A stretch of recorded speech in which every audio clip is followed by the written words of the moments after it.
Hey guys, how you doing? I'm just doing a quick check-in to spend a little time with you today. I know this is not at all how you intended your spring break to go. This is not at all how I intended my spring break to go either. But sometimes these are the cards we're dealt with, and we just have to make the best that we can with our situation. And I wanted to just check in real quick with some little words of encouragement for you. We had the high schoolers, when they were on their ski trip, it seems like forever ago now, back in January, come up with words as to how they felt they could spend their 2020. Some words they really want to focus on.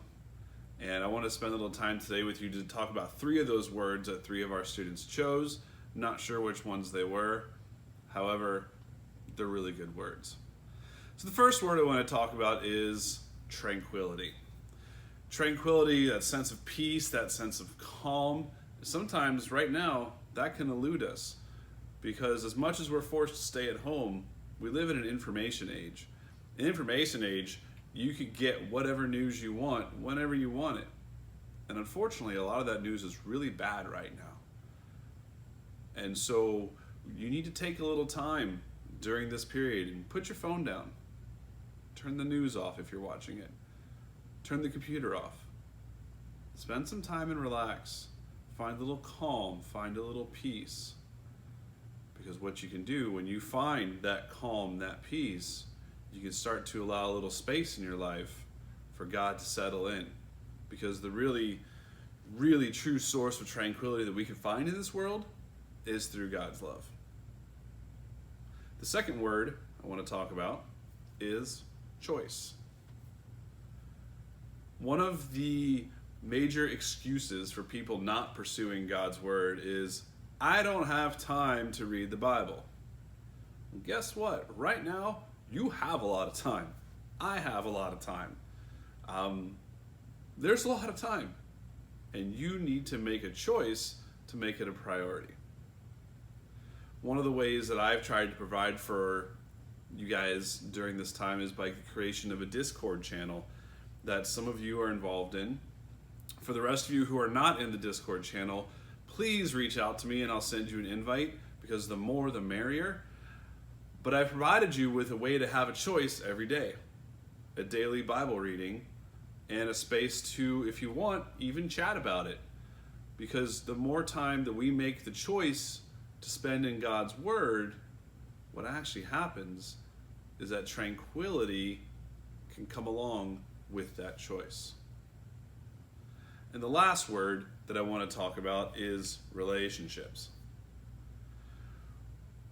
There's not a youth pastor that I know of that is trained on how to keep a strong relationship with a youth group when the youth group can't actually meet. Right now, we don't have the choice to meet on Wednesday nights or Sunday mornings. We're stuck. We don't have a place to be.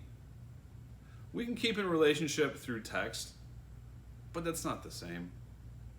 It's not the same as hearing somebody's voice, seeing somebody's face.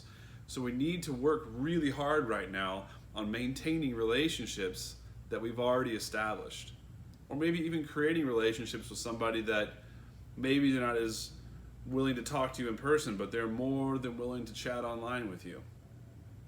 Because people that have spent time in God's word know there's a lot of specific examples of remaining in relationship with each other. And the one I have for you today is from the book of Hebrews, and it is about establishing and maintaining a community of believers.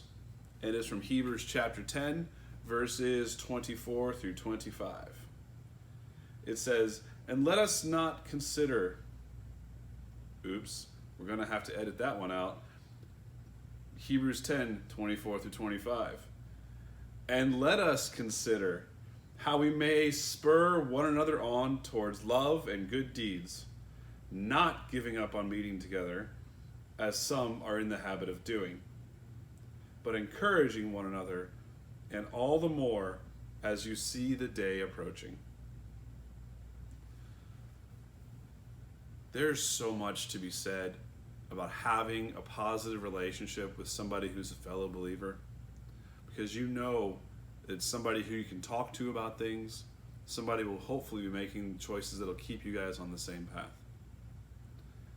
And we all know that when you stay in relationship with each other, when you make a choice to stay in relationship with each other, we find ourselves moving towards God together. And when we find ourselves moving towards God together, we can find some of that tranquility that oftentimes we can't on a regular basis. Thank you for your time today. I would not be on YouTube for real if I didn't say, make sure you hit that like and subscribe button. Just kidding. You guys have a great end of your week. Good luck next week on homeschooling, virtual schooling. I'll be doing the same here from Trinity. Most of you guys have my phone number. Follow us on Instagram. We're really trying to stay in touch with you guys more so than ever. All right. Bye.